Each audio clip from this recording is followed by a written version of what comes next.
పట్టుకొని ఒకరి నిజం ఆలోచిస్తే దీనిలో ఏముంది? దేవుని వాక్యం ఉందా? లేకపోతే మీకు ప్రియుడు ప్రియురాలు ఉన్నారా? లోకం ఉన్నదా? ఏదో ఒకటి ఉంటుంది. దీనిలో ఏదైనా ఉందనుకో దేవుడి మీద మన మనసుని నిలుపలేము. ఎందుకంటే మన ఆలోచనలన్నీ మనల్ని తొందర చేస్తూ ఉంటాయి. అందుకని మన ఆలోచనలు మన స్వాధీనంలో ఉండాలి. అవి మన స్వాధీనంలో ఉండాలంటే మనము వాక్యంతో నింపబడాలి. ఆ వాక్యము యేసు ప్రభువు రక్తాన్ని చిందించడు. మన ప్రతి ఒక్క ఘోరమైన పాపం అన్నింటినీ ఆయన తుడిచివేశాడు, కడిగి వేశాడు. ఈరోజు మనము ఆయన బిడ్డలుగా జీవిస్తున్నాము, కానీ మన మైండ్స్ అంతా ఈరోజు కరప్ట్ అయిపోయి ఉన్నాయి. ఈ లోకపు ఆలోచనలతోని, లోకపు విధానాలతోని, లోకంలో ఉన్న కోరికలతోని మన మైండ్స్ అన్ని నింపబడి ఉన్నాయి. ఉదయకాలం సిస్టర్ చెప్పారు, నేను బిజినెస్ చేయాలనుకుంటున్నాను కానీ టైం సరిపోతలేదు. ఈ సిస్టర్ గారికి ప్రార్థన చేయడానికే టైం లేదు, ఇంకా బిజినెస్ ఏం చేస్తుంది? మైండ్ అన్ని థాట్స్తోని నింపబడిపోయి ఉన్నది. మరి దేవుని మాటకి ఎక్కడ ఉన్నది స్థలం? కాబట్టి ఎప్పుడన్నా కానీ శ్రద్ధ వహించి దేవుని వాక్యంతో నింపబడి వాడగా మనము ఉండాలి. బైబిల్లో క్లియర్ గా చెప్తున్నాడు, be very careful that how you live your life. చాలా జాగ్రత్త నీ జీవితం నువ్వు ఎట్టి రీతిగా జీవిస్తున్నావు. ఎందుకంటే నీ ఆలోచనలు నిన్ను పాడు చేస్తాయి. నీ ఆలోచనలు నిన్ను దేవునికి దూరంగా ఈడ్చుకొని వెళ్ళిపోతాయి. నీ ఆలోచనలే దేవుని వాక్యం మీద నిన్ను మనసుని నింపక ఆ వాక్యాన్ని దొంగిలిస్తాయి. ఇంకా అపవాది అయిన సాతాను మన ఆలోచనల మీద వాడు దెబ్బపడతాడు. కాబట్టి మన ఆలోచనలు, మన మనసు, మన మైండ్ అంతా దేవుని వాక్యంతో మనం నింపబడగలిగితే కనుక వాడు మన మీద ఏమాత్రమో దాడి చేయలేదు.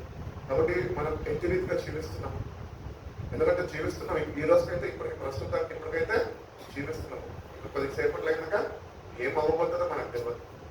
ఎన్నో ఆలోచనలతో మనిషి నిండిపోయి దేవుణ్ణి మర్చిపోయి వాడు దేవునికి దూరంగా వెళ్ళిపోతున్నాడు. అతి రీతిగా కాక దేవునికి సమీపస్తులు ఉండాలంటే మనం ఎప్పుడు దేవుని వాక్యాన్ని కలిగి జీవించే వారై, వాక్యాన్ని ధ్యానించే వారమై, వాక్యంతో నింపబడే వారమై మనం ఉండాలి. మన మైండ్స్ ఎప్పుడు చాలా జాగ్రత్తగా మనము దేవుని వాక్యము ద్వారానే దాన్ని కాపాడుకోవాలి. ఎందుకంటే ఈ లోకంలో ఎన్నో ఆలోచనలు మనకు వస్తుంటాయి. అపవాదం ఎన్నో ఆలోచనలు కలుగు చేస్తున్నాడు, తొందరగా కలుగు చేసుకుంటున్నాం మనం. అప్పుడు మనం ఏం చేస్తాం తెలుసా? వెంటనే వాడు మనకు కలుగు చేస్తుండగా మనము వాటిలో పడిపోతూ ఉంటాం. అప్పుడు దేవుడిని మర్చిపోతాము, దేవుడి వాక్యాన్ని మర్చిపోతాము, నీకుంట భక్తిని మర్చిపోతాం, నీకుంటున్న విశ్వాసాన్ని మర్చిపోతాం, దేవునికి దూరంగా వెళ్ళిపోతుంటాం. అంటే రీతిగా కాక మన మైండ్స్ ని మన కంట్రోల్లో ఉంచుకోవాలి, దేవుడికి అప్పగించాలి. ఏంటి అంటే, ప్రభా నన్ను, నా ఆలోచన విధానాన్ని, నా మనసును నీ స్వాధీనంలో తీసుకోవాలి. అది వాక్యం వింటుండగా, వాక్యం చదువుతుండగా, ధ్యానిస్తుండగా అది నీ వాక్యం మీద మనసు పెట్టి ఆ వాక్యాన్ని నా హృదయంలో చేర్చుకొని, ప్రభా ఎక్కడ నేను చెడిపోకుండా నా ఆలోచన విధానంలో నీకు దూరం కాకుండా నీ వాక్యంతో కాపాడబడి కృపను నాకు దయచే ప్రభా అని దేవుడిని అడిగితే కనుక దేవుడు తప్పక సహాయం చేస్తాడు. ఎఫెసీయులకు రాసిన పత్రిక 5వ అధ్యాయం 15-16 వాక్యాలు చదవడం సార్.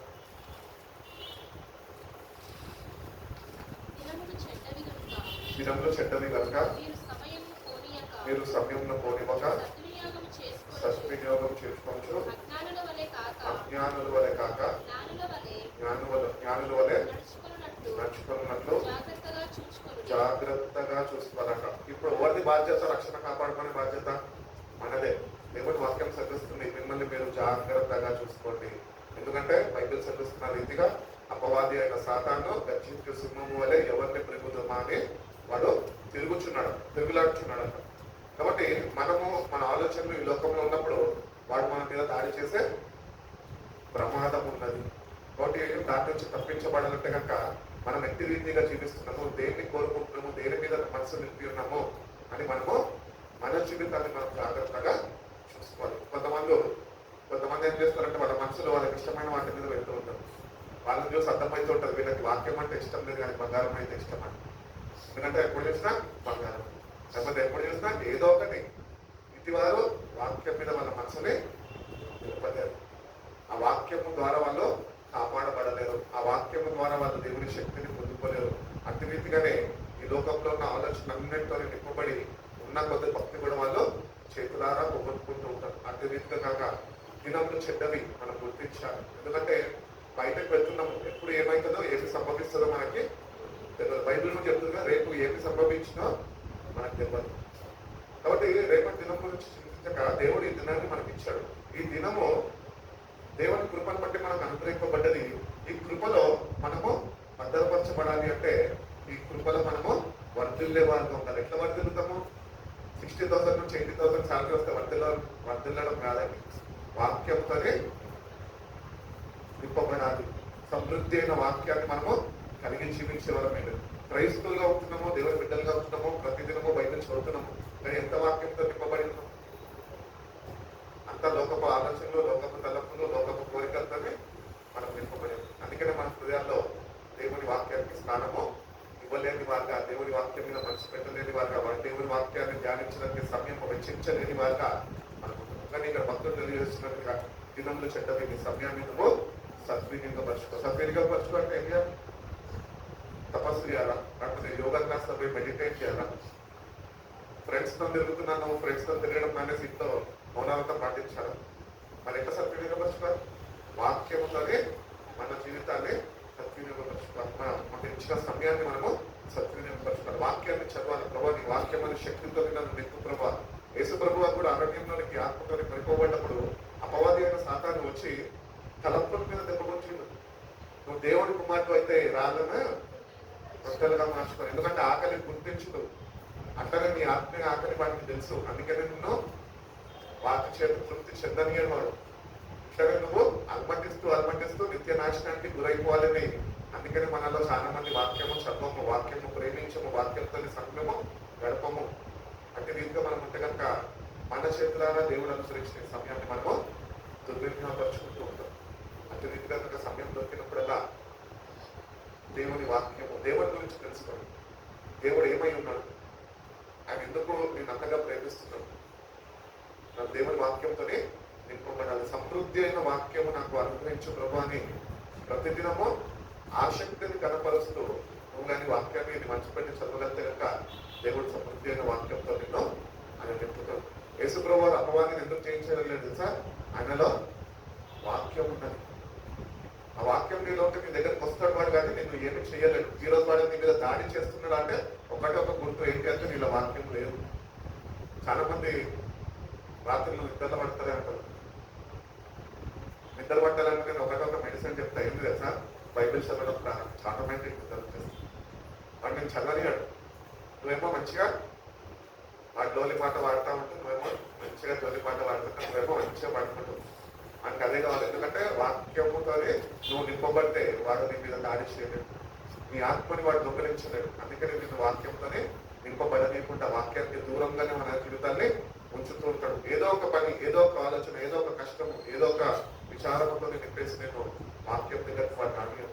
అందుకనే మనకు ఈ వాక్యం చదువుతున్నప్పుడు మనం గుర్తించాలి ఏంటంటే దినములు చెడ్డవి, దేవుడు ఇచ్చిన సమయాన్ని సద్వినియోగపరచుకోవడం, వాక్యంతో మనము నింపబడాల. ఆ దేవుడు అనుగ్రహిస్తున్న కృపలో మనము వర్ధిల్లే వారుగా, అపవాది మీద జయాన్ని పొందుకునే వారుగా అటు నూతన బలము శక్తిని వాక్యం ద్వారా మనము పొందుకోవాలి. ఎప్పుడైతే మనం మనసు పెట్టి వాక్యాన్ని మనం చదువుతామో, ధ్యానిస్తామో, దేవుడు తన పరిశుద్ధాత్మ సహాయాన్ని మనకు అనుగ్రహించి ఆ వాక్యాన్ని మన జీవితాల్లో ఆయన స్థిరపరుస్తాం. కాబట్టి వాక్యము మన జీవితాన్ని స్థిరపరచబడాలి అంటే కనుక అది మనంతటా మనము సాహసిస్తే అవ్వకమన్నది. ఎందుకంటే మనిషి హృదయము మోసకరమైనది, ఘోరమైన వ్యాధి కదా, దాన్ని గ్రహించి వాడు ఇవ్వడానికి బైబిల్ చెప్తున్నాడు. కాబట్టి మనం అనుకుంటాము సరేగా నేను బైబిల్ చదివేసుకుంటాను, ఎగ్జామ్స్ కి బట్టి కొట్టేస్తారు కదా, అట్లా నేను కొట్టేస్తా బట్టి రోమిల్ రాసిన పత్రిక 8వ అధ్యాయం అంటే దన అని చెప్పేస్తాం.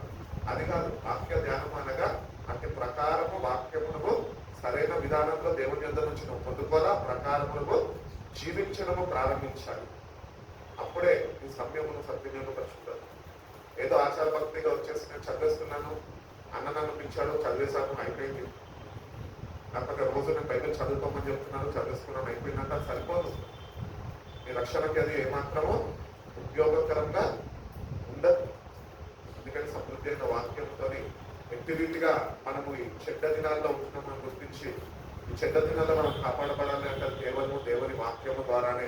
ఎందుకంటే మనం భక్తి పనులం ఏమాత్రం కాదు, ప్రార్థన చేసి కాపాడబడటానికి అంత పరిశుద్ధులము కాదు. గంటలు ప్రార్థన చేసి దేవుని ముఖం చూసే అంత భక్తి మనం చేయలేని వారిని ఉంటాం. కానీ ఈరోజు రక్షణ పొందుకున్న మనము కాపాడబడాలి అంటే నీకు వాక్యం మీద ప్రేమ ఉండాలా, వాక్యాన్ని నువ్వు ప్రేమించేవాడు ఉండాలా, వాక్యంతో నువ్వు సమృద్ధితో నింపబడాలి. వాక్యం అనే సమృద్ధి నీకు కావాలి. ఈ వాక్యము మనం కానీ నిర్లక్ష్యం చేసామనుకో, బైబిల్ చెప్తుంది కొన్ని దినాల్లో అంట ఈ వాక్యము ఈ భూమిపై నుంచి తీసివేయబడుతుందండి. కాబట్టి ఉన్నప్పుడే చదవండి. బాప్తిజం మాత్రం 20 సంవత్సరాలు అవుతుంది. ఫర్ ఎగ్జాంపుల్ 20 సంవత్సరాలు అవుతుంది అనుకోండి. 20 సంవత్సరాల ఒకవేళ నువ్వు బాప్తిజం తీసుకొని కనుక్కుంటే కనుక ఎన్నిసార్లు బైబిల్ చదువు? ఒకసారి చదువు. కొన్ని చెప్పేమని ఒక్కొక్క అధ్యాయంలో ఒక్కొక్క వర్షమానం గుర్తుందా? ఎవడేం చేస్తాడు, ఎవడెక్కడ పుట్టాడు, ఎవడేం చేస్తాడు అవన్నీ వదిలేస్తే దేవుడు చెప్పిన కట్టడాలు, ఆజ్ఞలు, న్యాయవిధులు అవన్నీ గుర్తున్నాయి. ఆ ప్రకారం నడుచుకుంటున్నాం. చాలా మంది పంతంతో పోటీతో చదివిస్తారు.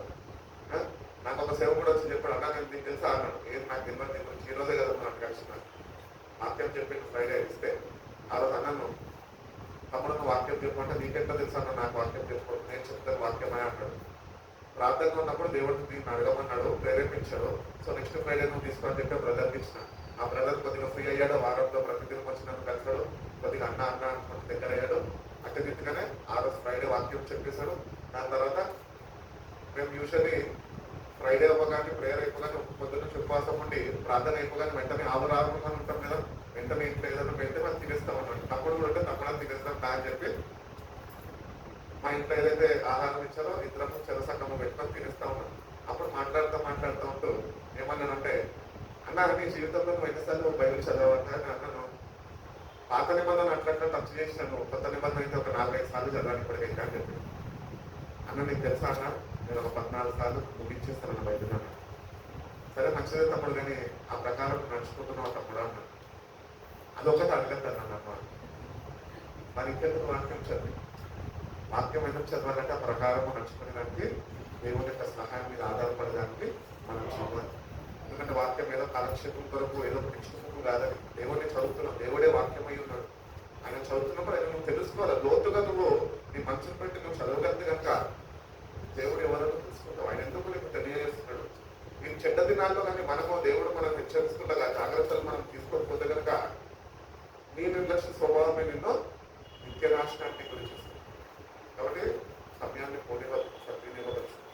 ఎక్కువ సమయం ఉంటే ఫోన్ పక్కన పెట్టేసి, ఫోన్లు ఉంటాయి. మనం పుట్టేది ఫోన్లతో పుట్టాలి కదా. మాకైతే ఫోన్లో అంటే తెలియదు అసలు. ఆ నంబర్ ఫోన్లో ఎప్పుడు తెలిసినాయంటే మేము 10వ క్లాస్ తరగతి కంప్లీట్ అయినాక అప్పుడు ఆ నంబర్ ఫోన్లో కంప్యూటర్లోనే ఫోన్ తెలిసినాం. కానీ మీరైతే అదృష్టవంతులు కదా, ధన్యులు మీరు. పుట్టడము ఆఫ్టర్ 2000 పుట్టినారు కాబట్టి స్మార్ట్ ఫోన్స్లోనే పుట్టినారు. ఆ ఫోన్స్ లేకపోతే బతకలేకపోతున్నారు ఈరోజు. వాక్యం లేకుండా బతుకుతున్నారు, కానీ ఫోన్లు లేకపోతే అమ్మ నాన్న నిద్ర మనిస్తారు, నాకు వదిస్తావా వస్తావా అంటున్నాను. అంటే మన సమయం ఎక్కడ గడుపుతున్నాం? దేవుడితో ఎంతసేపు గడుపుతున్నాం? గడుపు దేవుడితో గడుపు. నీ మనసు, నీ హృదయం వాక్యంతో నింపబడాలి.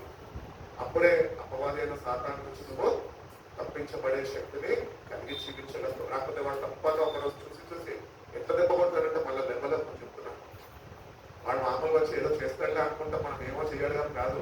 వాడు వస్తే ఒకటిసారి డైరెక్ట్ అటాక్ చేస్తాడు. ఎందుకంటే వాడికి కావాల్సింది నీ ఆత్మ.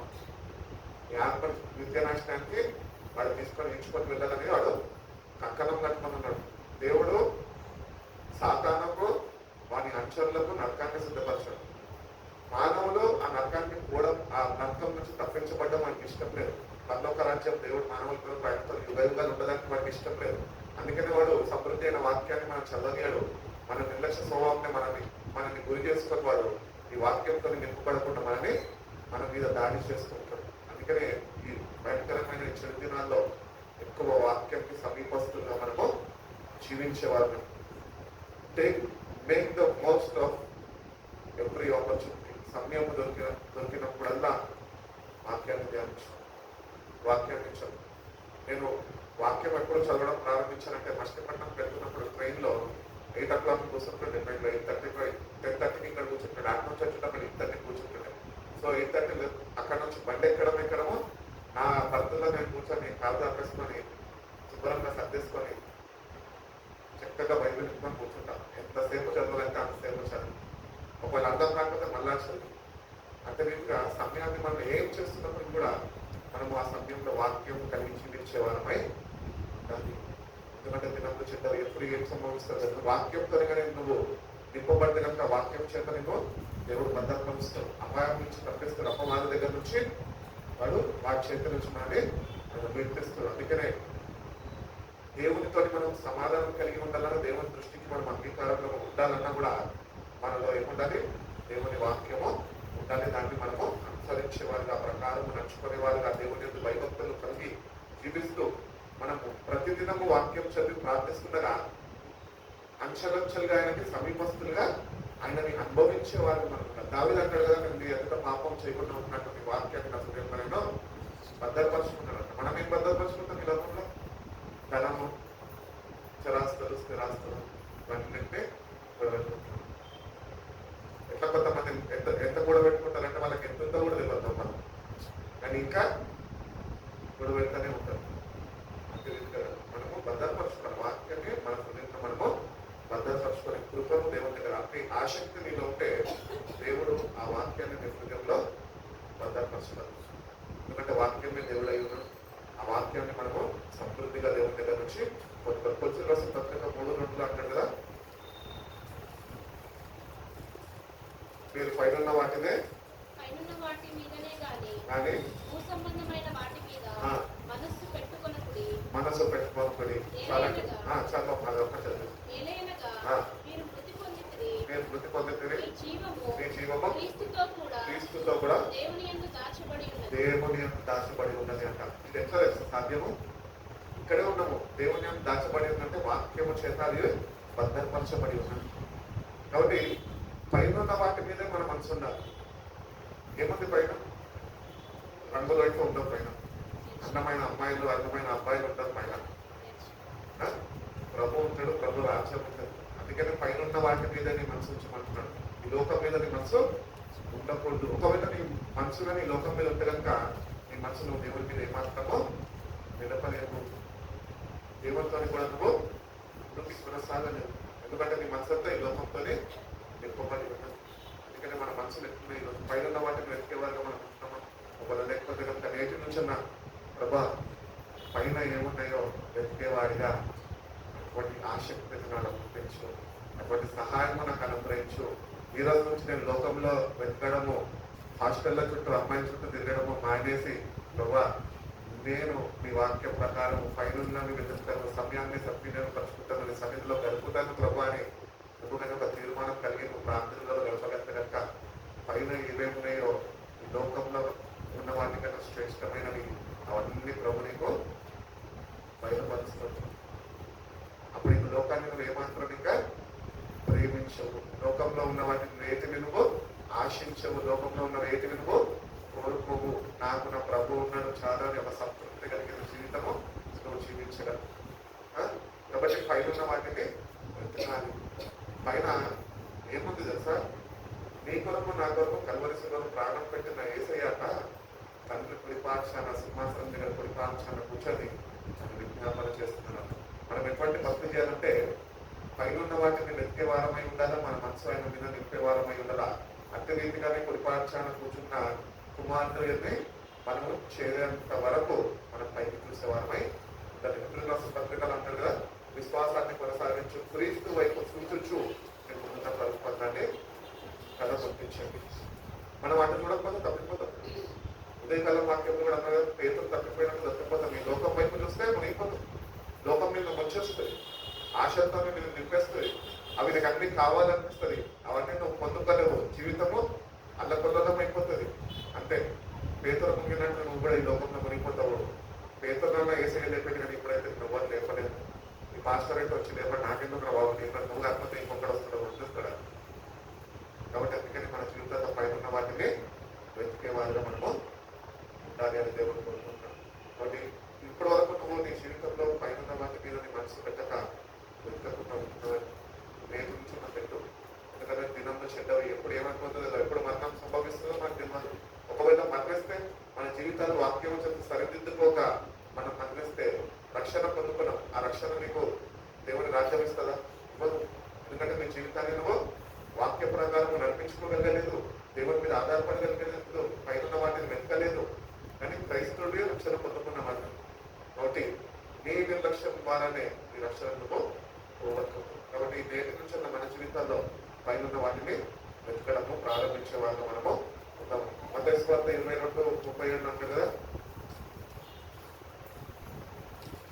అప్పుడు అందుకు యేసు నీ పూర్ణ అందుకు ఆయన నీ పూర్ణ హృదయంతోను నీ పూర్ణ ఆత్మతోను నీ పూర్ణ మనస్సుతోను నీ దేవుడైన ప్రభువును ప్రేమింపవలనదే. ఇప్పుడు 3 రెఫరెన్స్లు చదువుతున్నాం. మూడిట్లో ఒక ఏమంటారు, ఒక వర్డ్ వచ్చింది, పదం వచ్చింది. ఏంటి? ఫస్ట్ దాంట్లో మనసు వచ్చింది, సెకండ్ దాంట్లో మనసు గురించి చెప్తున్నాడు. ఇప్పుడు 3వ దాంట్లో కూడా మనసు గురించే ఆయన చెప్తున్నాడు.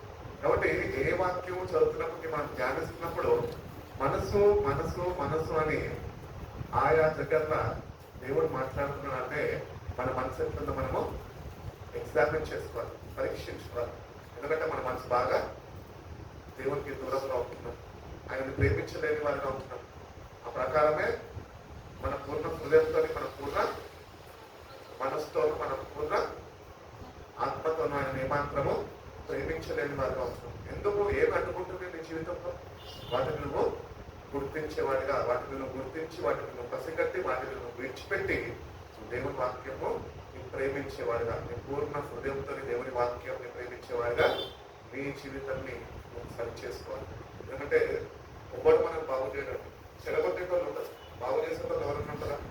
దేవుని బిడ్డ తప్ప ఒక్కరు నేను బాగుపడమని ఆశించరు కూడా. నువ్వు చెడిపోవడమే నీ ఎదురుకుండా ఉన్నాడు కోరుకుంటాడు. నువ్వు కింద పడితేనే వాడికి నవ్వొస్తుంది, నువ్వు చేస్తా ఉంటే పైకి చిరిపబడుతుంటే వాడికి గుడ్డు పుడతా ఉంటే ద్వేషం పుడుతూ ఉంటుంది. కాబట్టి ఎవ్వరు మనం బాగుపడాలని కోరుతారు, కానీ మనమే దేవుని చేత బాగుపడాలని ఒక ఆశను మనం కనపరిస్తే, దేవుని నిజంగా పూర్ణ హృదయంతో మనం ప్రేమించగలిగితే, పూర్ణ మనసును ఆయనకి ఇవ్వగలిగితే, దేవుని తన వాక్యంతో మనమే ఎక్కుతారు అని తెలియదు. సామెతల గ్రంథం 19వ అధ్యాయం 8వ వాక్యం ఒకసారి చూడండి. 19:8 సామెతలు.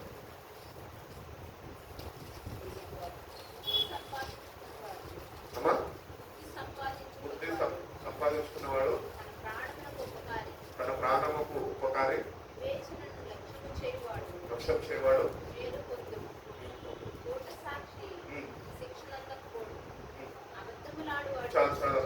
the one who gets wisdom loves life. కాబట్టి దేవుని జ్ఞానము మనం పొందుకుంటే మన విలువ ఏంటో మనకు తెలుస్తుంది. దేవుడిచ్చిన జీవితంలో ఈ జీవితం ద్వారా నువ్వు ఆయనని ప్రేమించేవాడు, జ్ఞానముతో నింపబడ్డావు. కాబట్టి నీ పూర్ణ బలంతోనే నువ్వు ఆయన ఎట్టి రీతిగా ప్రేమించాలో దేవుడు నీకు నేర్పిస్తాడు. ఈరోజు జ్ఞానం లేక నా జనం నశించిపోతున్నారని బయలు చెప్తున్నాడు. ఈరోజు మనం కూడా అంతే. దేవుడు తెలుసు, వాక్యం తెలుసు, ప్రార్థన తెలుసు, ఉపాసన తెలుసు, అన్ని తెలుసు, కానీ జ్ఞానం లేదు. జ్ఞానం కలిగి ప్రవర్తనం అనేది లేదు. జ్ఞానము పొందుకోవాలి దేవుడి దగ్గర. జ్ఞానం అంట నది వీధుల దగ్గర వెనుబడి కేకలు వేస్తున్నారంట. ఈరోజు మనం నిజంగా ఆ జ్ఞానాన్ని కలిగి జీవిస్తున్నామా? లోక జ్ఞానంతో నింపబడ్డాం. ఈ లోక జ్ఞానం గురించి బైబిల్ ఏం చెప్తుంది? ఈ లోక జ్ఞానం గురించి బైబిల్ ఏం చెప్తుంది? ఈ లోకంలో ఉన్న జ్ఞానము వేరేతనము. సరే, ఇంకొకటి ఇంకా దెయ్యంల జ్ఞానం అంట ఈ లోకంలో ఉన్నది. కాబట్టి ఈ దెయ్యంల జ్ఞానంతో మనం నింపబడిపోయి ఉంటే దేవుని జ్ఞానం ఎక్కడి నుంచి పొందుకుంటాము? ఒకవేళ దేవుడిని నువ్వు నింపాలన్న జ్ఞానంతో నీ దెయ్యాలు ఊరుకోవే. దెయ్యాలు అన్నాడు, ఒకటి కాదు, కొన్ని వేలు. వాటి జ్ఞానం అంతా నీ జ్ఞానంలో, దాని జ్ఞానం అంతా నీలో వస్తే నువ్వు అయినట్టు నిత్య నాశనానికి గురవుతావు. కాబట్టి జ్ఞానాన్ని వెతికే వారుగా, జ్ఞానాన్ని సంపాదించుకునే వారుగా, జ్ఞానాన్ని దేవుని దగ్గర నుంచి అడిగి పొందుకునే వారుగా మనం ఉండాలి. సొలొమోను మహారాజును చూసినట్లయితే ఆయనని ఎంపిక చేసుకున్నప్పుడు దేవుడు ప్రజలందరినీ నడిపించాలంటే, ఆయనని ఎన్నుకున్నప్పుడు దేవుడు ఈ ప్రజలందరినీ నేను ఎట్టి రీతిగా నడిపించాలని మనం జ్ఞానమే అని దేవుడిని అడిగాడు. మనం నిజంగా దేవుడిని అడుగుతున్నామా?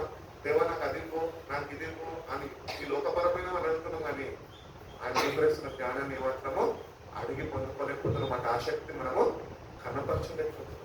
కాబట్టి దేవుని జ్ఞానము మనకి కావాలి. ఈ భయంకరమైన లోకము, పాపం లోకం నుంచి తప్పించబడాలంటే దేవుని జ్ఞానము లేకుండా నువ్వు తప్పించబడలేవు. నీ భక్తి నిన్ను మోసం చేసేస్తుంది. కాబట్టి నీ భక్తిని నువ్వు మోసం చేసుకోకుండా జాగ్రత్తగా చూసుకో. దేవుని జ్ఞానంతోనే నింపబడు. అందుకనే సింహంలో వచ్చిన స్వార్థం నశించుచున్న వారికి వెలుగుతనంగా ఉన్నది, కానీ రక్షింపబడ్డావు మనకు అది దేవుని శక్తి. ఎందుకంటే క్రైస్ట్ అంటే ఎవరు తెలుసా? He is the wisdom and power of God. క్రీస్తు యొక్క ఏమంటారు మీనింగ్? క్రీస్తు అంటే యొక్క శక్తి అయి ఉన్నాడు మన ప్రభు అయినది. అయినా జ్ఞానవంతుడు, జ్ఞానము అనుగ్రహించేవాడు. ఆ జ్ఞానాన్ని పొందుకోవాలా, ఆయన అనుగ్రహిస్తున్న శక్తిని పొందుకున్నప్పుడే మనం ఈ పాపిష్టి లోకం నుంచి రక్షణ పొందుకున్న మనము జాగ్రత్తగా మనం చూసుకొని సమయంని సరైన విధానంలో మనము ఖర్చు చేసుకుంటూ దేవుడికి సమీపస్తులుగా జీవిస్తూ మన ముందుకి కొనసాగలుగుతాం అని దేవుడు తెలియజేస్తుంది. కాబట్టి జ్ఞానం అడగదు, దేవుడిని అడగండి. దేవుడిని అడిగినప్పుడు దేవుడు మనకి అనుగ్రహిస్తాడు. ఒకవేళ నువ్వు వచ్చిన జ్ఞానము దేవుడి దగ్గర నుంచి పొందుకుంటే అది నీకు దీర్ఘాయుష్ని ఇస్తుందంట, లాంగ్ లైఫ్ ఇస్తుందంట. అంటే దీనికన్నా లాంగ్ లైఫ్ కాక మళ్ళీ ఇంటర్నల్ లైఫ్ కూడా నీకు అనుగ్రహిస్తాడు. అందుకనే పైన ఉన్న వాటికి వెళ్తాను. ఒకరోజు దేవుడు రాజ్యానికి మనం చేరపోవాలి. ఈ భక్తి చేసేదంతా అందుకనే కదా. ఈ లోకంలో ఎన్నో కష్టాలు పడుతున్నాము, నానా తిప్పలు పడుతున్నాము, పొద్దున్న చేస్తున్నాము, బ్యాగులు వేసుకుంటున్నాము, ఉద్యోగాలు పెడుతున్నాము. సాఫ్ట్వేర్లు అయితే కంప్యూటర్ ముందు స్క్రీన్ ముందు కూర్చొని వాళ్ళు నడుము నొప్పులతో కుర్చీలు అరిగిపోయి కొత్త కుర్చీలు కొనుక్కొని ఎక్సర్సైజ్ మిషన్లు కొనుక్కొని నానా తిప్పలు పడుతుంది. ఎందుకో ఈ లోకంలో జ్ఞానంతో నింపబడిపోతూ జీవనాన్ని ముందుకు కొనసాగించారు. కానీ ఆ ప్రకారమే మనం ఈ లోకంలో ఉంటున్నప్పుడు మన పౌరస్థితి పరలోక రాజ్యంలో ఉన్నది. దేవుని దగ్గరికి చేరాల. దేవుడు సెలవించిన రీతిగా యోహాను సువార్త 14 అంటారు కదా, మీ హృదయాన్ని కలవరపడలేదు, నా తండ్రి అనేక గృహాలు నేను సిద్ధపరిచి వచ్చి మళ్ళీ నేనున్న స్థలంలోకి మిమ్మల్ని తీసుకొని వెళ్తాను. అది జ్ఞానం. అటువంటి జ్ఞానము కలిగి మనము మనకి జాగ్రత్తగా చూసుకోవాలి. ఎందుకంటే చెప్పినవాడు నమ్మదగినవాడు, అబద్ధం చెప్పాడు, ఆయన ఆలస్యము చెయ్యడు, వస్తాడు. నువ్వు సిద్ధపాటు కలిగి జ్ఞానంతో నింపబడబడదు ఉన్నవనుకో, నీ గృహము వేరేళ్ళకి వెళ్ళిపోతుంది. ఈరోజు చాలా మంది బెడ్రూమ్లోకి పెడతారు, 2 బెడ్రూమ్లకు అప్లికేషన్. ప్రజా దర్బార్ చేసేసాడు అక్కడ. ఎవరెవరికి డబుల్ బెడ్రూమ్ ఉండేవా లైబ్రరీ చూస్తే మంత్రి వాళ్ళని కలవచ్చు, నాకు లేదయ్యా అని మనము మన బాధ వాళ్ళకి వ్యక్తపరచుకోవచ్చు. అతి రీతిగానే మన పేర్లు ఇచ్చేసి రావచ్చు. అక్కడ అందరు పేర్లు ఇస్తారు, కానీ అందరికి వస్తాయి ఇల్లు లేవు. దాంట్లో కొంతమందికి వస్తాయి. 100 పేర్లు ఇస్తాం, 20 ఇల్లు ఇస్తారు వాళ్ళు. అంటే నేను ఎందుకు ఇట్లా కంపారిజన్ చేస్తున్నా అంటే, మనం ఎట్లుండాలంటే 100 పేర్లు ఇచ్చేస్తాం కదా వాళ్ళతో ఉండకూడదు. కానీ 20 పేర్లు ఎట్లయితే ముందుగానే వాళ్ళు పగడబందిగా వేసుకొని వాళ్ళు కష్టపడి వాళ్ళ చుట్టూ తిరుగుతూ వ్యక్తిగతంగా అవి దక్కించుకుంటారు. అట్టి రీతిగానే మన వ్యక్తిగత జీవితాల్లో మనము ప్రార్థన చేస్తూ దేవుని యొక్క జ్ఞానాన్ని మనము పొందుకోవాలి. అదే 100 మంది వేసిన లిస్టులో 100 మంది రాకుండా నీకు నీ పేరు వేసావు కాబట్టి నీకు బెడ్రూమ్ వస్తే ఎంతో సంతోషం ఉంటుంది. అట్టి రీతిగానే దేవుని జ్ఞానం పొందుకున్నప్పుడు కూడా దేవుని ఆనందించే వాళ్ళ దేవుని రాజ్యం ఒకటి నా కొరకు ఉన్నది అని నువ్వు శ్రద్ధ వహించి జ్ఞానంని వెతుకుతూ నువ్వు కొనసాగుతాడు. కాబట్టి జ్ఞానము దేవుని దగ్గర నుంచి మనము పొందుకుందాము అని దేవుడు ఇంతకాలం కోరుకుంటున్నాడు. కాబట్టి ఈ లోక జ్ఞానము మనలో ఉండడానికి వీలు లేదు. ఈ లోక జ్ఞానం నీలో ఉంటే నీలో దెయ్యాలు ఉన్నట్టే. అది దెయ్యాల జ్ఞానము లోకంలో ఉన్నది. కాబట్టి లోక జ్ఞానం అంటే దాన్ని విసర్జించు వద్దు. ప్రభు ఈ జ్ఞానం వద్దు. ఎందుకంటే ఈ లోక జ్ఞానం నిన్ను బాగు చేయడానికి నిన్ను పాడు చేస్తున్నారు. అయితే పక్కా చెప్పగలుగుతాను. ఎందుకంటే అది దురాత్మ, నిన్ను ప్రేరేపిస్తుంది, కొత్త కొత్త విషయాలు నీకు తెలియజేస్తుంది, కొత్త కొత్త స్థలాలకి నిన్ను నడిపిస్తుంది, అక్కడ నిన్ను పాడు చేస్తుంది, దేవుడికి దూరం చేసేస్తుంది. దేవుడి మీద ఉన్న కొంత ప్రేమ కూడా నీ దగ్గర దేవుడు రాదు, దేవుడు అని చెప్పేసి నీకు మందిరానికి రావడం కూడా మానేస్తుంది. నీ మైండ్ని మార్చేస్తుంది, మనసుని మార్చేస్తుంది. అందుకని అతి రీతిలో కాక మనం దేవుడి వాక్యంతో మనము నింపబడే వారిగా మనము ఉండాలి. యాకోబు రాసిన పత్రిక 3:13 చూడండి.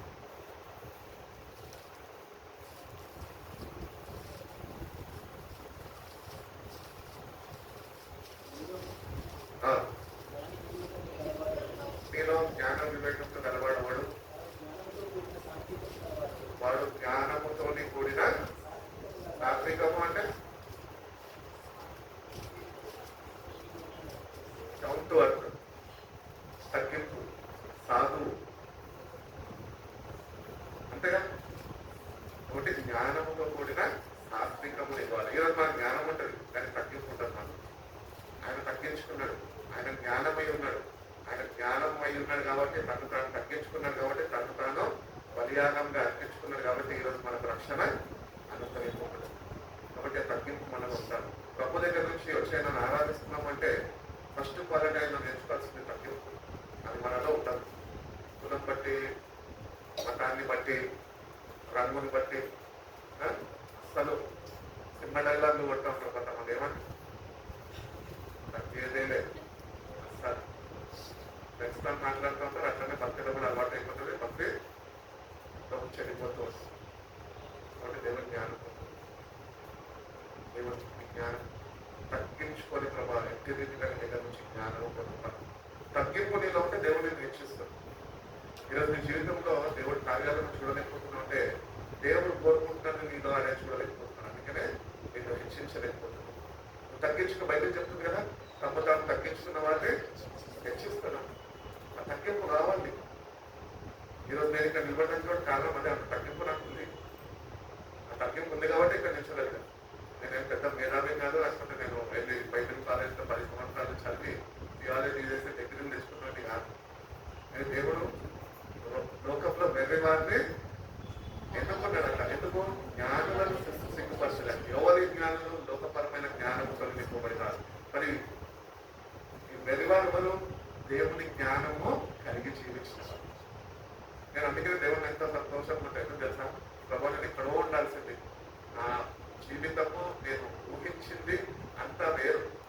కానీ లోకంలో ఒక వెరివాడు నాకు వచ్చినప్పుడు నాకు జ్ఞానం అనుగ్రహించి ఈరోజు ఈ ఉన్నత స్థాయిలో నేను వచ్చినందుకు నేను ఇక్కడ రుణపడుతున్న ప్రభు అని.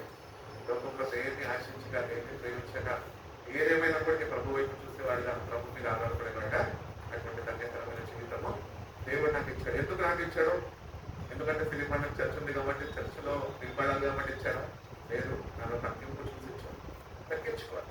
మనం ఎంత తగ్గించుకోవడం నేర్చుకుంటే అంత దేవుడిని పైకి లేవనెత్తుకోవడం కలుస్తుంది. కాబట్టి తగ్గింపు అనేది దేవుడి మధ్యగా కోరుకుంటున్నాం. కాబట్టి తగ్గింపు ఎట్లా వస్తుంది అంటే, మీ శరీరాన్ని నువ్వు నలగొట్టుకొని దేవుని సన్నిధిలో ప్రార్థన చేసే వాళ్ళ ఉపవాసాలు ఉండి ఆయన దగ్గర నువ్వు నలగొట్టుకొని నువ్వు ఉండగలిగితే కనుక తప్పక దేవుడి ఒక రోజు పైకి లేవనెత్తుతాం. కాబట్టి జ్ఞానం, నాలుగు కలిగిన జ్ఞానం మనకి కావాలి. దేవుని దగ్గర నుంచి అది మనము అది పొందుకునే వాళ్ళమై ఉండాలి అని దేవుడు ఎంతగానో కోరుకుంటున్నాడు. అదే మత్తయి సువార్త 7:24 అంటారు కదా, ఈ నా మాటల్ని ఎవరైతే వింటారు కాబట్టి నేను నా మాటలు విని వాటి చొప్పున చేయున్నది. దేవుని మాట ప్రకారము మనము కానీ నడుచుకుంటాక మన ఇళ్ళంట బండ మీద కట్టుకున్న వారమైతే మనం. కాబట్టి దేవుని మాటలు వింటున్నాం కానీ మన జీవితాలు ఆ మాటల చేత కట్టబడతలేదు. అదే బాధాకరమైన విషయం మన జీవితాలు. వినేవారిగానే ఉంటున్నాం కానీ అది క్రియారూపంలో పెట్టేవారికి ఏమంటామో అట్లీస్ట్ ప్రయత్నిస్తారు. దేవుడు ఏం చేస్తాడు? At least apply the word in to your life. ఆ వాక్యము నువ్వు కానీ నీ జీవితంలో నువ్వు అవలంబించుకుంటే, ఆ ప్రకారం నడవడానికి నువ్వు ఇష్టపడితే దేవుడు వాక్యము నీ జీవితంలో కార్యసిద్ధిని ప్రారంభిస్తుంది, జరిగిస్తుంది. కాబట్టి మన జీవితాలు కట్టబడాలి. బిల్డింగ్లు కడుతున్నాం, డబ్బులంటే ప్లాట్లు కడుతుందో ఇంకా కొంచెం డబ్బులు పోగేసి బిల్డింగ్లు కడుతున్నాం. జీవితాన్ని కట్టుకుంటుంది దేవుని వాక్యం. కట్టబడి ఇప్పటికైనా కట్టబడి ఈ వాక్యంతో ప్రభావ క్రీస్తు అని మన మీద నేను కట్టబడే కృపను నాకు తెలిసి ప్రభు అని ప్రభు నడిపితే కనుక ప్రభు తప్పక నేను ఆసక్తి పొంది మీలో ఇంకా ఆయన శక్తిని అనుగ్రహిస్తూ ఎట్టి రీతిగా ఆ స్థిరమైన పునాది మీద కట్టబడాలన్నింటిలో వాక్యము చేత, పరిశుద్ధాత్మ సహాయము చేత మనం కడుపుకుంటాం. పరిశుద్ధాత్మ దేనికి సాదృశ్యము? నీటికి సాదృశ్యం. అవునా? ఇటుక, సిమెంటు, కంకర దేనికి సాదృశ్యము? వాక్యంకి సాదృశ్యం. కాబట్టి బిల్డింగ్ కడుతున్నామని చెప్పేసి ఉట్టి కంకర, సిమెంట్, ఇసుక తెచ్చేసుకొని దాంట్లో నీళ్లు పోయకుండా కట్టేసుకోవడం ఉంటుందా? అది మన జీవితాలు కూడా అంతే. అన్నీ ఉన్నాయి, అసలైన లేదు. పరిశుద్ధాత్మ సహాయము లేదు, తడపబడతలేదు. ఆత్మతో వాక్యము తడపబడతలేదు. ఆ వాక్యం నీలో నీ జీవితాన్ని కట్టలేకపోతుంది. ఎందుకంటే మనలో ఏం లేదు? స్థిరత్వం లేదు. స్థిరముగా దేవుని సన్నిధిలో మనం ఉండగలిగితే దేవుడు మన వాక్యం చేత మనం పరిశుద్ధాత్మ నీటి చేత కలుపుతాడు. ఇప్పుడు సిమెంట్తో మేస్త్రి కట్టేస్తాడు, నీళ్ళు పోసి సిమెంట్ కట్టేస్తాడు. అది అట్లనే ఈరోజు కట్టేస్తాడు కదా, నా ప్రొసెస్ అయిపోతుందా? దాన్ని క్యూరింగ్ చేయాలి, వాటర్ క్యూరింగ్ అవ్వాలి. అట్లనే మన వ్యక్తిగత జీవితాల్లో కూడా నేను బైబిల్ తెలుసులే, బైబిల్ చదివేసరిలే, ప్రార్థన చేస్తున్నా అంటే అట్లా కాదు. ప్రతిదినము ప్రార్థన చేస్తున్నప్పుడు ఏ వాక్యం అయితే ధ్యానించావో, ఏ వాక్యం అయితే నువ్వు చదవో, ఆ వాక్యము పరిశుద్ధాత్మ చేత కలపబడితేనే నీ ఇల్లు దేవుని వాక్యముతో కట్టబడుతుంది. కాబట్టి ఇది ఒక ప్రాసెస్. ప్రతిదినము you have to be watered by the Holy Spirit of God and you have to be built with the word of God on the strong foundation of Jesus Christ. క్రీస్తు అనే పునాది మీద మనం కట్టబడితేనే సాలిడ్ ఫౌండేషన్ అని మనం చూసుకుంటాం కదా. Wise and the foolish, బుద్ధి కలిగి కట్టి ఇల్లు కట్టిన వాడు, బుద్ధి లేదు కట్టిన వాడు ఒకడు ఉంటాడు కదా, వాడు ఒకడంట మట్టి మీద కట్టుకుంటాడు. మన జీవితాలు కూడా అంతే, వస్తున్నాము వింటున్నాము వెళ్ళిపోతాం, కానీ రానే వస్తుంది ఒకసారి పెద్ద తుఫాన్ వస్తుంది. అది ఏ రూపంలో వస్తుందో మనకు తెలియదు. బైబిల్ అయితే తుఫాన్ అని చెప్పడం. తుఫాన్ అంటే మనం అనుకుంటాము వార్తల్లో చూసి జాగ్రత్త పడ్డామని, బయటకు వెళ్ళకుండా ముందు సరుకులన్నీ ఇంట్లో నుంచి పెట్టుకుంటాం. ఎందుకంటే మన జీవితాలు ఎటువంటివి, నా ప్రాణం అతిలో దాన్ని బయట పడుకోకపోతే నాకేం, నా ఇంట్లో అందరూ బాగుంటే అతి రీతిగా మన జీవితాలు ఈరోజు ఉంటున్నాయి. మట్టి మీద కట్టుకోతాడు. దేవుని అడగ వాక్యం చేత మన జీవితాన్ని కట్టుకో. క్రీస్తు అనే బండి నన్ను స్థిరపరచుకోవాలి. నాకు ఒకప్పుడు ప్రార్థన నాకు చేయడానికి వచ్చేది కాదు. ఆ ప్రార్థన రానప్పుడు నేను ఉపవాసంలో ఉండేటోడి. ప్రభావ నేను ప్రార్థనకు చేయలేను, ఇటువంటి స్థితిగతుల్లో నేను వెళ్తున్నా ప్రభావ, నేనేమో సేవకి నిలబడాలని మాట్లాడుతున్నావు, నాకు సేవకి నువ్వు నిలబెడుతున్నావు, నాకేమో నోరు తిరగదు, ప్రార్థన చేయడానికి రాదు. ఏమని ప్రార్థన చేయాలంటే ప్రభు చక్కగా ప్రార్థన నేర్పించావు. క్రీస్తు అనే బండి మీద స్థిరపరిచి సమృద్ధి అయిన వాక్యంతో నింపాలి దేవుని ప్రార్థన నేర్పించావు. ఇంకా అప్పటి నుంచి ఆయన నేర్పించడానికి అదే ప్రార్థన నేను వ్యక్తిగతంగా చేసుకుంటే చేసుకోవాలి. ఆసక్తిని కనపరచాలి. ఆ క్రీస్తు అనే బండ మీద మనము మన జీవితాన్ని స్థిరపరచబడాలి. అంటే నువ్వు ఏ కష్టం వచ్చినా, ఏ నష్టం వచ్చినా, ఏది ఏమైనా వాక్యం మీద ఆధారపడే క్రైస్తవులు కనుక దాని అట్టి వాక్యము నీలో కానీ భద్రపరుచుకుంటే ఎన్ని తుఫాన్లు వచ్చినా ఏమొచ్చినా ఏమి చేయవు. ఆ వాక్యం నీలో ఉంది కాబట్టి ప్రతిదినము పరిశుద్ధాత్మ చేతను తడపబడుతుంటావు, నూతన శక్తితో నువ్వు నింపబడుతుంటావు. కాబట్టి వాక్యాన్ని ఎక్కువగా ప్రేమించి వాక్యాన్ని ఎక్కువగా మనము ఈ దినాల్లో మనకు చదివే వాళ్ళలో మనము ఉండాలి. ఫోన్ చాలా సేపు స్పెండ్ చేస్తాం కదా, అట్లీస్ట్ వాట్సాప్ లో ఫ్రెండ్స్ తో మాట్లాడాలన్నా, లేకపోతే చర్చ్ గ్రూప్స్ లో పోస్ట్ చేస్తున్న బైబిల్ వర్సెస్ అన్ని చదవాలన్నా కూడా నాకు తెలిసి ప్రతి ఒక్కరము ఫోన్ పట్టుకున్నప్పుడల్లా ఒక 1 hour స్పెండ్ చేస్తున్నాను. 1 hour స్పెండ్ చేస్తాము, మళ్ళీ పక్కన పెట్టేస్తాము, ఒక 10 minutes ఏదో చేస్తాము, మళ్ళీ నెక్స్ట్ 1 hour ఫోనే పట్టుకుంటాం. ఇటు రీతిలో ఉంటే మన జీవితాలు ఎట్లా కట్టాలంటే అందుకని ఫోన్ పక్కన పెట్టి it is the biggest distraction from the devil. అపవాది వేస్తున్న పెద్ద బాణము నీ ఫోనే. వాక్యం చదువుదామని చూసినప్పుడు వాటి ఫోన్ మీద నీ మనసు పెడతాడు. అప్పుడే నాకు దాకా వచ్చేసిన ప్రేయర్ రిక్వెస్ట్ వస్తుంది, అప్పుడే నీకు ప్రేయర్ రిక్వెస్ట్, వాక్యదానం అప్పుడే ప్రేయర్ రిక్వెస్ట్. కొంతమంది ఉంటారు సర్వీస్ టైంలో పోస్ట్ చేసుకుంటారు మొత్తం.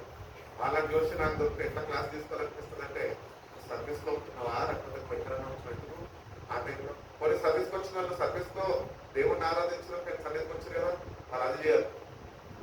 ఏదో అయిపోయిన గొప్పలు అయిపోయినట్టు వాట్సాప్ చూస్తుంది, లేకపోతే ఫ్రెండ్స్ ఏం మెసేజ్ చేస్తున్నట్టు ఏమో రిప్లై చేయాలని ఆలోచిస్తుంటాం.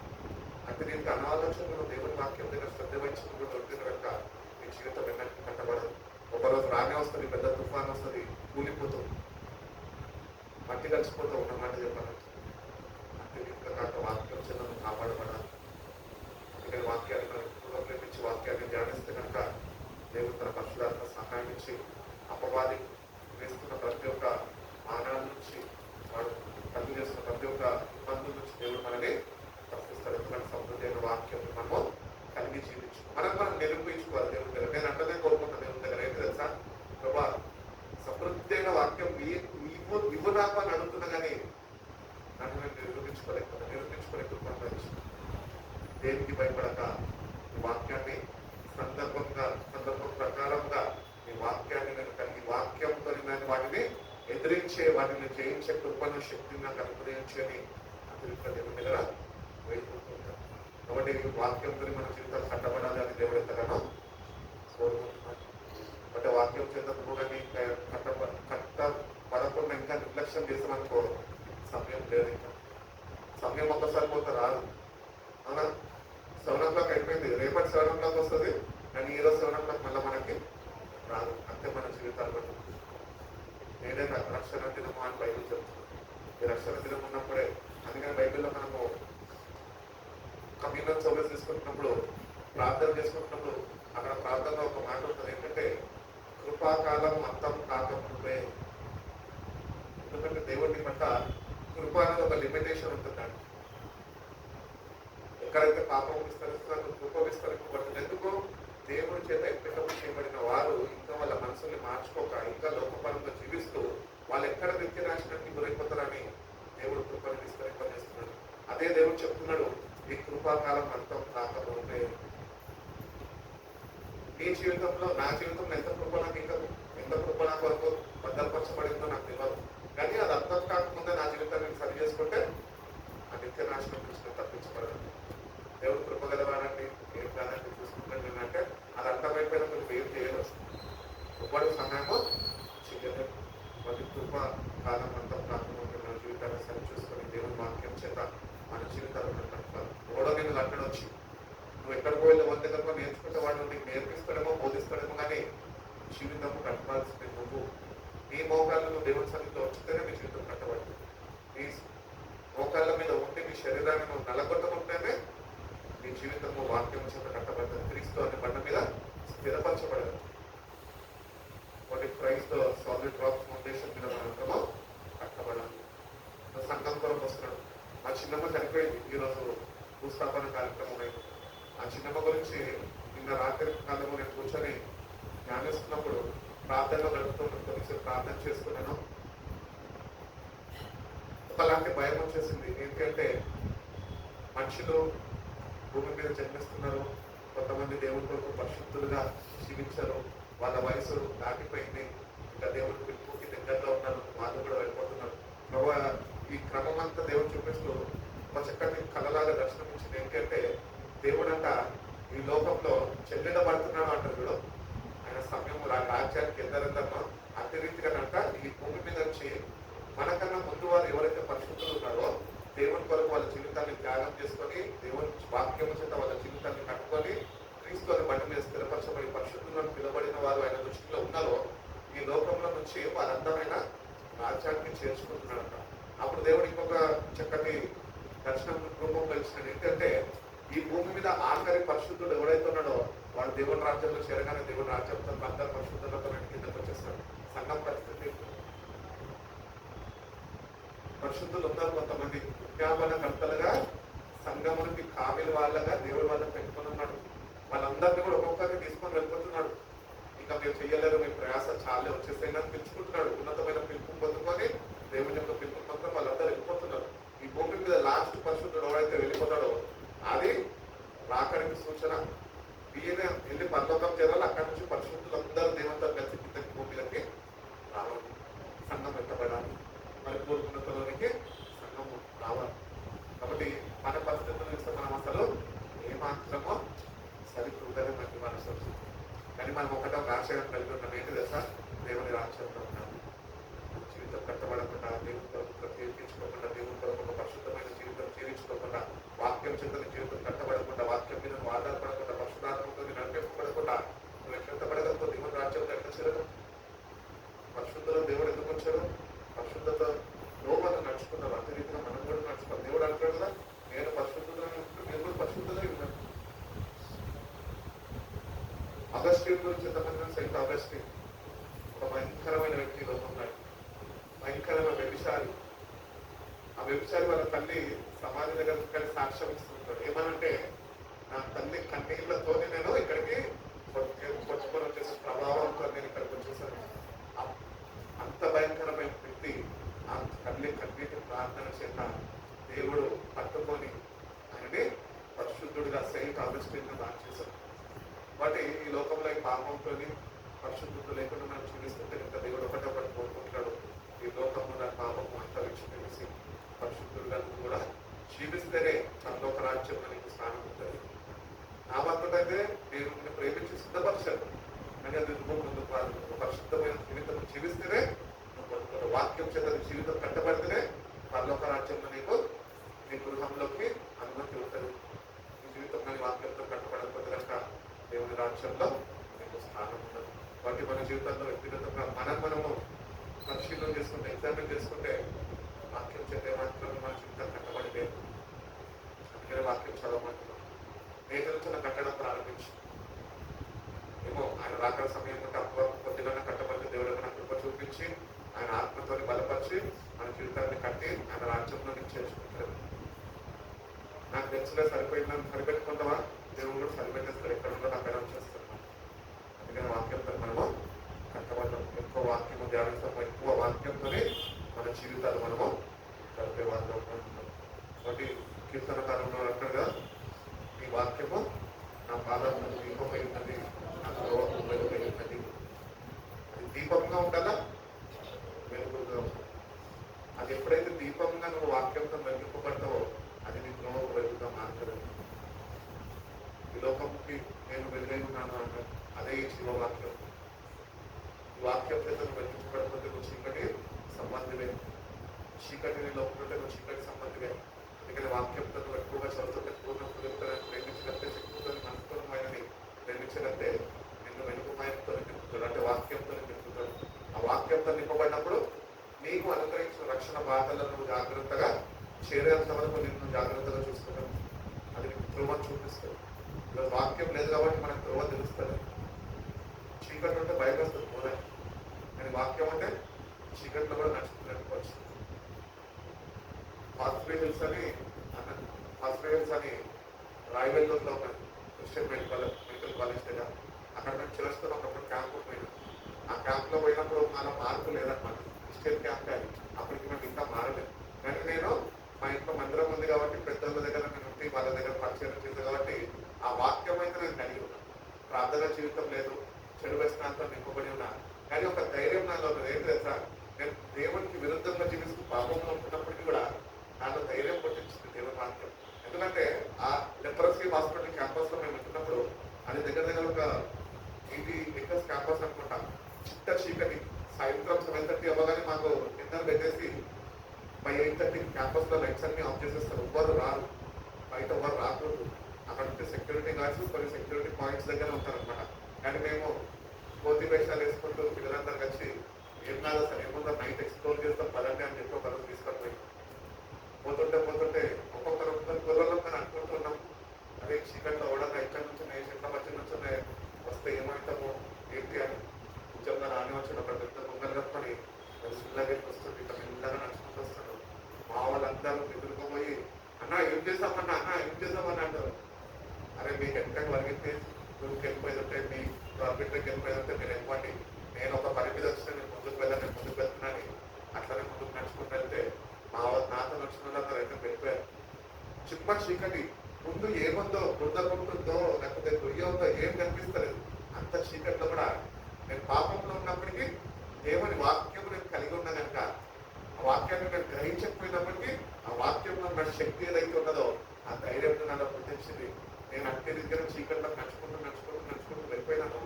ఆయన నన్ను వెంబడించుకుంటూ వచ్చి ఒక పాయింట్కి రాగానే పట్టుకొని ఏమంటున్నాడు తెలుసా, బాబు నువ్వు ఎక్కడి నుంచి వచ్చావు, ఈ లెప్రసీ హాస్పిటల్కి నువ్వు క్యాంపుకి వచ్చావని నాకు తెలుసు, కానీ ఈ రాత్రి పూట ఇక్కడికి వెళ్ళడం ఏం మంచిది కాదు. నేను నువ్వు ఎట్టి రీతిగా వచ్చావు అట్టి రీతిగా తిరిగిపో. నా దగ్గర కూడా రైతు లేదు, ట్రాన్స్పోర్ట్ లేదు, ఏమీ లేదు, కావాలంటే నీకు తోడొస్తాను అక్కడ వరకు నడమని చెప్పి మళ్ళీ నువ్వు తీసుకొచ్చి క్యాంపస్ వరకు వచ్చేసి వెళ్ళిపోయాను. మళ్ళీ ఎక్కడ తిరిగి చూసినా లేదు. ఎందుకు మాటలు చెప్తున్నట్టు దేవుని వాక్యం అంత శక్తి ఉంటుంది. నువ్వు పాప స్థితిలో పడి ఉన్నప్పటికీ కూడా నువ్వు దేవుని వాక్యాన్ని గుర్తు ఎరిగిన వ్యక్తిగా నువ్వు కలుగుతూ కనుక నీకు అది నిన్ను కాపాడుతుంది, అది నిన్ను సంరక్షించుకుంటుంది. అందుకని వాక్యాన్ని కలిగి జీవిస్తేనే మన జీవితాన్ని మనకి క్షేమం ఉంటుంది. మన దేవుని వాక్యాన్ని నిర్లక్ష్యం చేయక ఎక్కువగా దేవుని వాక్యాన్ని మనము పండిస్తాం. మన జీవితాల్లో ఎక్కువ వాక్యంతో ఎక్కువ అన్నిటి మీద మనకు ఉన్న వాటి మీద ఆధారపడటం కాదు, కానీ మీ జీవితము వ్యక్తి రీతిగా దేవుడి మన దగ్గర మార్పులు కోరుకుంటున్నాడంటే వాక్యం మీద ఆధారపడే క్రైస్తవులను జీవించాలనుకుంటున్నాను. నేనైతే దేవుడి దగ్గర అదే కోరుకుంటున్నాను. వాక్యం మీద ఆధారపడిన క్రైస్తవుడుగా సంపూర్ణతలోకి నన్ను తీసుకెళ్ళి ఇంకా దేని మీద ఆధారపడదు ప్రభా. ఈ లోకంలో నాకు ఇల్లు ఉందని, నాకు కారు ఉందని, నాకు పిల్లలు ఉన్నారని, కుటుంబం ఉందని, లేకపోతే బ్యాంక్ బ్యాలెన్స్ ఉందని, ఆ ఉన్నా లేకపోయినా నేనైతే దీని మీద ఆధారపడే వ్యక్తిగానే ఉంటాను. ఆయన మీద ఆధారపడడం అంటే వాక్యాన్ని కలిగి జీవించడం. కాబట్టి దేవుడి మీద ఆధారపడడం, దేవుడికి మన జీవితాన్ని సమర్పించుకొని సమృద్ధి అయిన వాక్యం నాకు కూడా అనుగ్రహించుకోవా, వాక్యం చేత అట్టి రీతిగా నేను జీవించాలను నాకు నేర్పించుకోవా, అట్టి రీతిగా ప్రభావ సరైన త్రోవలో ప్రభావ నన్ను నడిపించుకోవా, నిత్య నాశనం నుంచి మమ్మల్ని తప్పించు ప్రభావ, నన్ను తప్పించు ప్రభు అని దేవుడు నడిపినాక ఆ వాక్యానికి ఏదైతే ప్రాధాన్యత ఇస్తావో, ఆ ప్రాముఖ్యత ఇవ్వగలవో ఆ వాక్యం నిన్ను కట్టడము ప్రారంభిస్తుంది. అప్పుడు జీవితం ఇది బాగు చేయబడుతుంది. నువ్వు నూతనపరచబడతావు. క్రీస్తునందు ఉన్నవాడు నూతన సృష్టి అంటే క్రీస్తునందు అంటే రక్షణ పొందుకున్న వాడు ఆయన నామంలో కాదు. క్రీస్తునందు ఉన్నవాడు అంటే వాక్యము చేత నింపబడి ఆ ప్రకారం కలిగి జీవిస్తున్నవాడు, ఆధారపడుతున్నవాడు. వాడు క్రీస్తునందు ఉన్నవాడు. వాడు నూతన సృష్టి. వాడు పాతవాన్ని వదిలేస్తాడు, లోకాన్ని వదిలేస్తాడు. దేవుని పట్టుకుని కొనసాగిపోతుంది. కాబట్టి వాక్యం చదువుతున్నప్పుడు మనకు క్లారిటీ ఉండదు. క్రీస్తునందు ఉన్నవాడు నూతన సృష్టి, పాతవాన్ని గతించిన సమస్తం ఉంటామని అంటే మనమే అనుకుంటాం. బాప్తిజం తీసుకున్నాం, అయిపోయింది. హల్లెలూయా స్తుతిమైన వాడుకుంటే కథ. ఇంత రీతిగా నువ్వు భక్తి చేస్తుంటే నువ్వు అనుకున్న పనులతో రాజ్యం చేయాలని ఇంత రాజ్యం చేరిపోతావు కదా. అది వాక్యం చేతల జీవితాన్ని దేవుడు పట్టుకుని మనందరికీ అనుగ్రహించి మనం బలపరిచి నడిపించిన దాకా కళ్ళు మూసుకున్నాం. చిన్న ప్రార్థన చేసుకున్నాం.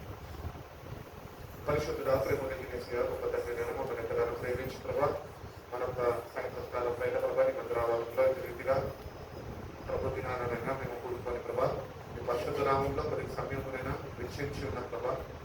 అవును ప్రభా, ఇంటి రీతిగా అయితే ఇక్కడ కూడుకున్న సమస్త మెరిగిన దేవుడు కనిపిస్తున్నాను ప్రభా. అవును ప్రభా, ఈ వాక్యాన్ని మేము ఏమైనా ప్రభా దినములు చెడ్డమే ప్రభా. ఈ వాక్యం చదివిస్తున్నామైనా బయట ఎక్కడ చూస్తున్నప్పటికీ ప్రభా, ఎక్కడ చూసిన ప్రభా భయంతో నింపబడిపోయిన ప్రభావ ప్రజలు అల్లాడిపోతున్న ప్రభావ. అప్పటికీనైనా మీరు మమ్మల్ని ప్రేమించి మాకునైనా నెమ్మదిని, సంతోషాన్ని, రక్షణ ఆనందాన్ని నైనా మీరు మాకు అనుగ్రహించినారు. అది కాపాడుకునే కృపను దయచేయండి. ఈ వాక్యం నేను ప్రతిదినము చదువుకుంటూ వాక్యం చేత వెలిగింపబడుతుండగా వాక్యం మీద ఆధారపడే జీవితాలనైనా మేము కలుగు చేసుకునే కృపను మాకు దయచేయండి ప్రభావ. ఈ లోకంలో దేన్ని బట్టి అతిశయించిన ప్రభావ, కేవలం శ్రమను బట్టి మేము అతిశయించే వారుగా ప్రభావ, నీ వాక్యాన్ని బట్టి అతిశయించే వారుగా ప్రభావ, నిన్ను బట్టి అతిశయించే వారుగానైనా మేము జీవితాలనైనా మేము సరి చూసుకునే కృపను మా ప్రతి ఒక్కరికి మేము దయచేయండి ప్రభావ. పైన వాటిని వెతకమని వాక్యం సరిస్తుంది ప్రభా. పైన వాటిని ఎక్కిదిద్దిన వెతకాలనైనా మీరు మాకు జ్ఞానము దయచేయండి ప్రభా. అంటే జ్ఞానమునైనా మీరు అందరూ నుంచి పొందుకొని ప్రభా, పైన వాటిని ప్రభా పర్లోక రాజ్యాల కొరకునైనా మమ్మల్ని మేము తగిన సిద్ధపాటు కలిగినైనా మమ్మల్ని మేము సిద్ధపరచుకునే కృపను మాకు దయచేయండి. పరిశుధాత్మ సహాయంతోనైనా మమ్మల్ని మీరు బలపరచమని అడుగుతున్నాం తండ్రి. మా పూర్ణ హృదయంతో, పూర్ణ మనసుతో, పూర్ణ శక్తితో నేను ఎట్టి రీతిగానైనా మిమ్మల్ని ప్రేమించాలో సేవించాలో నేను మీరు మాకు నేర్పించండి ప్రభా. అంతటా మేము మిమ్మల్ని ప్రేమించడము, నేను సేవించడమే మీ శక్తితో మమ్మల్ని నింపితే, మీ ఆలోచన మనం పుట్టిస్తే ప్రభా, అప్పుడే నేను మేము ప్రేమించగలుగుతాం ప్రభా. మీ సహాయం మాకు అనుగ్రహించమని అడుగుతున్నాను. మీరు మనకు తోడుగా ఉండండి ప్రభా. దుష్టుడి యొక్క కంటి నుంచి నేను మమ్మల్ని తప్పించండి. మిమ్మల్ని పరిశుధాత్మతో బలపరిచి ప్రభా, క్రీస్తు అనే బండ మీద నేను వాక్యం చేత స్థిరపరచబడి ప్రభా, మీ పరిశుద్ధ రాకడ కొరకు నేను ఆసక్తితో ఎదురు చూసే బిడ్డల ప్రభా, మా జీవితాల్లో నూతన కార్యం జరిగించండి. మీ వాక్యాన్ని మీరు కట్టి ఫలింపజేయండి. వచ్చిన ప్రతి ఒక్క బిడ్డలను బట్టి మీకు వందనాలు ప్రభావ. బిడ్డలు మీరు దర్శించండి, బిడ్డలు మీరు బలపరచండి ప్రభావ. బిడ్డల జీవితంలోనైనా నూతన కార్యాలనైనా మీరు జరిగించండి. మీ కొరకునైనా ఒక తీర్మానం కలిగి ప్రభావ నేను వెంబడించండి ప్రభావ. ప్రతి ఒక్క బిడ్డలు మీరు దయచేయండి. ప్రతి ఒక్క బలహీనత నుంచి బిడ్డలు పొందించండి ప్రభావ. మీరేనైనా బలపరచండి. భక్తులు సర్విస్తున్నారు ఇద్దరు ప్రభావ. నన్ను బలపరచువాడు నిమిత్తము నేను సమస్తము చేయగలుగుతాను అని చెప్తున్నాను. వాటి రీతిగా ప్రభావ మీ శక్తితో ప్రతి ఒక్క బిడ్డలు మీరు నింపండి. అటువంటి సాక్ష్యము ప్రతి ఒక్క బిడ్డ కలిగి జీవించే కృపను బిడ్డలకి మీరు దయచేస్తున్నాను. బిడ్డలందరినీ మీ చేతులతో పంపిస్తున్నాను. మీ చేతులకి బిడ్డల్ని మీరు ఆశీర్వదించారు. నేను భద్రపరిచి కాచి కాపాడుకుంటున్నాను. యేసయ్య పరిశుద్ధ నామంలో ఈ ప్రార్థన అడిగి వేడుకుంటున్నాను. అంటే వచ్చిన పాట పాడుతున్నారు. దాంట్లో సమర్పించిన దేవుడికి పుస్తకం సమర్పించిన ప్రార్థన ఆశీర్వాదంతో మనము ఆరాధన చేస్తున్నాం.